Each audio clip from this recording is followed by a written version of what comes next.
Hey, bonjour à tous, ici Renaud Richer, naturopathe, coach, conférencier, formateur, concepteur de produits de santé naturelle et papa gaga spécialisé en santé des enfants.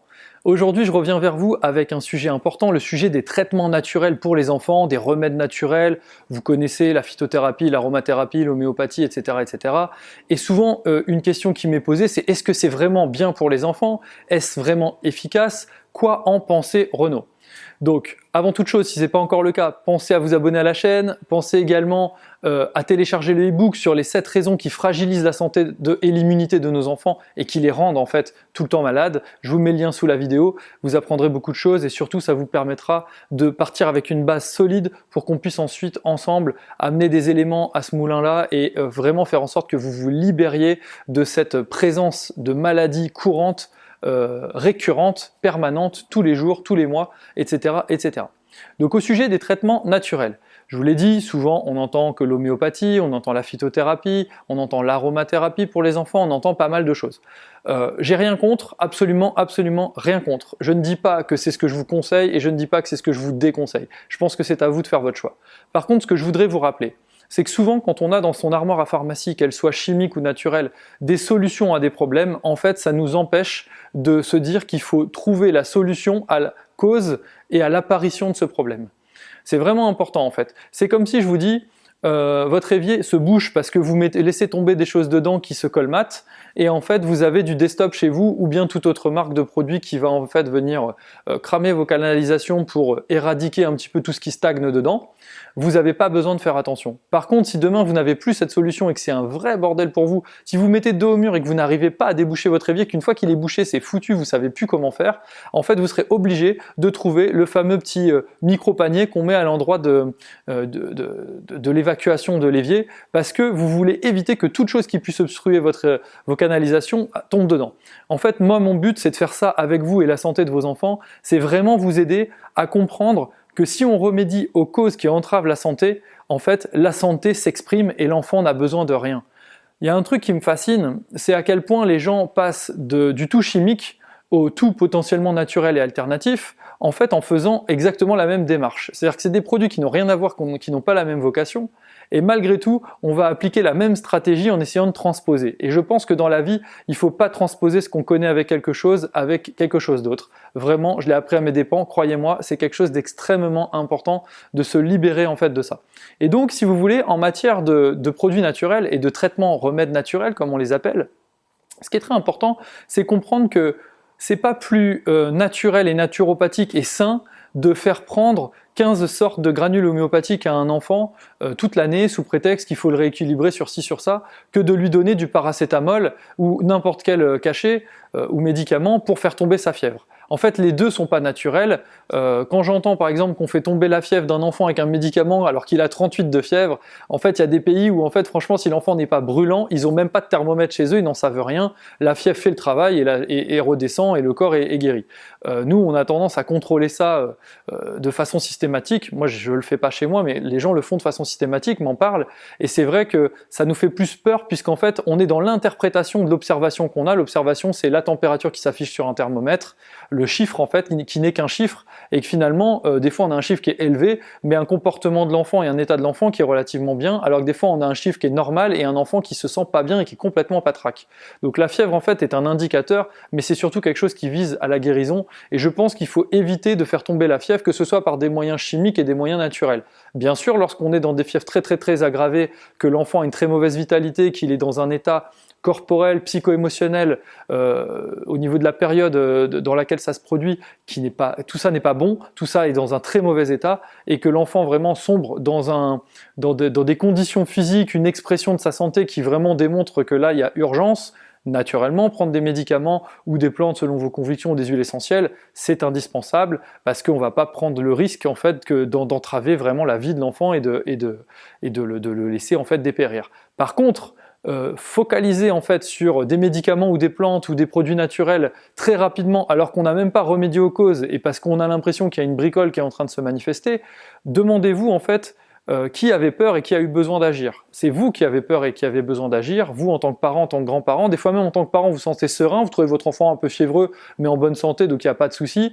Mais la belle-mère ou une grand-tante ou une voisine vous dit « Oh là là, il a de la fièvre, mais attention, tu sais, la fièvre, les enfants peuvent mourir, peuvent avoir leur cerveau qui est brûlé. » Ou des fois, j'entends des trucs hallucinants qui sont absolument dénués de bon sens, tant l'homéostasie, l'équilibre naturel, la capacité du corps à rétablir son équilibre est puissante et parfaite. Donc, il n'y a pas de quoi non plus s'alarmer lorsque un phénomène physiologique naturel se manifeste, en dehors d'un cas d'urgence comme je vous l'ai dit tout à l'heure. Et donc des fois, il ne faut pas se laisser embarquer par la peur des autres et par notre propre peur. À un moment donné, il faut observer ce qui est. Si l'enfant va bien indépendamment du chiffre qui s'affiche sur un thermomètre. Et ce que je voulais vous dire, c'est que ce n'est pas plus naturel que de traiter par phytothérapie préventive un enfant parce qu'on sait qu'il tombe malade tous les ans de la grippe.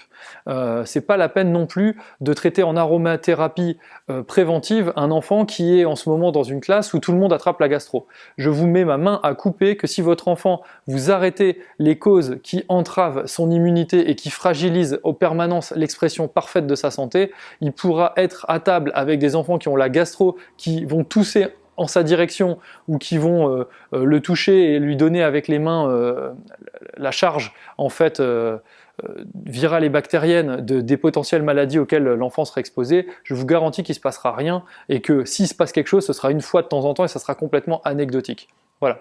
Donc vraiment, les traitements naturels, je dis oui, mais je dis oui à partir du moment où on fait ce qu'il faut en amont pour réellement remédier aux causes. Une fois qu'on a remédié aux causes, lorsque les cas se manifestent, oui, c'est intéressant d'utiliser des traitements naturels. Pourquoi? Parce qu'on sait aujourd'hui que souvent dans les traitements allopathiques, ça passe par des antibiotiques ou des produits qui font tomber la fièvre.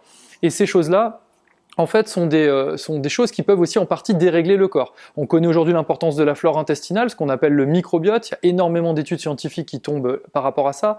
Et on sait par exemple que le fait de détruire la flore intestinale et de la dérégler, d'enlever de sa diversité par des antibiotiques, favorise en fait l'obésité ou plein d'autres problématiques comme ça, et en tout cas dégrade l'immunité qui vient à 70% d'après les dernières recherches de notre flore intestinale.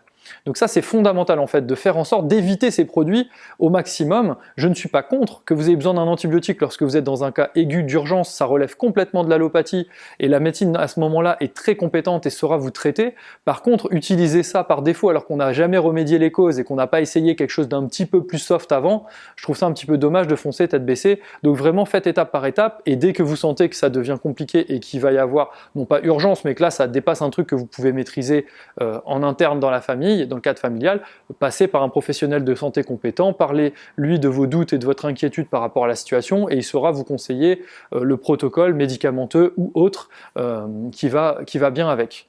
Ne sombrez pas dans cette envie de vouloir faire plus que mieux et de faire que du naturel sous prétexte que c'est dans vos convictions idéologiques. C'est tout à fait normal d'utiliser l'allopathie. Si ça n'avait pas été normal, l'humain ne l'aurait pas inventé puisque tout ce qui est complètement juste et parfait. Donc là, on vit dans une société où il y a l'allopathie, c'est fantastique. Demain, on utilisera d'autres techniques et ça sera fantastique également. Donc n'hésitez pas, c'est ok. Par contre, faites-vous bien conseiller et évitez bien sûr de sombrer dans des protocoles d'urgence graves alors que pour le moment, vous n'avez pas remédié aux raisons et aux causes et que vous n'avez pas essayé quelque chose de relativement naturel pour renforcer peut-être l'immunité à ce moment-là et faire en sorte que ça puisse passer de façon douce. Pourquoi? Parce que si je dégrade ma flore, je vous l'ai expliqué, ça peut dégrader mon immunité et surtout si je fais tomber ma fièvre, à terme en fait les médicaments antipyrétiques, on sait aujourd'hui qu'en fait certaines personnes n'arrivent plus à générer de la fièvre dans le cadre d'une présence infectieuse ou autre, tout simplement parce que leur corps a compris, à force qu'on lui explique que c'est plus possible de faire de la fièvre, que dès qu'il en fait, on la fait tomber, en fait notre corps a compris que c'était plus nécessaire et il ne le fait plus. Comme un éléphant en fait qu'on va avoir accroché bébé avec une chaîne au pied et qui n'aura jamais à l'époque avec sa chaîne n'arrivait pas à dépasser un certain espace autour du piquet qui le tient au sol et en grandissant il a une force immense, il pourrait très très bien arracher cette chaîne et se piquer, mais il a tellement été habitué à ne jamais pouvoir le faire qu'en fait il ne le fait même plus parce qu'il est résigné. Le corps c'est exactement ce qui se passe au niveau de la fièvre notamment et de l'immunité. Si vous détruisez en permanence les germes qui peuvent générer un état pathogène, ou pathologique d'une maladie courante, même parmi les maladies simples, mais les maladies très courantes chez l'enfant, votre immunité va apprendre en fait qu'elle n'a pas besoin d'agir puisque vous traitez avec quelque chose de naturel ou de chimique. De la même façon, si à chaque fois que vous avez de la fièvre, vous dites à votre corps inutile d'avoir de la fièvre, c'est comme si vous, à chaque fois que vous faites un pas en avant, quelqu'un vous met une claque, vous êtes très vite peu motivé à faire un pas en avant. Vous pouvez y aller, il va falloir mettre beaucoup d'énergie, beaucoup de force pour faire ce pas, et au final, à chaque fois, vous allez être de plus en plus résigné qu'il ne faut pas le faire, ce sera de plus en plus dur de vous mettre en route, et c'est ce qui se passe avec l'immunité et la fièvre. Voilà, j'espère que cette vidéo vous aura plu. Si c'est le cas, dites-le moi dans les commentaires. Dites-moi un petit peu sur quel sujet vous aimeriez que je vous aide à avancer au niveau de la santé des enfants. Pensez à télécharger le e-book, pensez à mettre un like, ça va m'aider en fait à faire connaître les vidéos. Et puis surtout, ça encourage et ça permet aux autres de trouver ces vidéos plus facilement pour bouger et que tous ensemble on avance vers une santé des enfants qui soit encore plus optimale. Jusqu'à ma prochaine vidéo, je vous dis portez-vous bien, continuez à croire en vos rêves. Vous êtes de bons parents, vous êtes de bons grands-parents. J'ai confiance en vous, j'ai foi en vous, je vous aime vraiment. J'ai à cœur qu'on avance ensemble et je vous dis à très vite les amis.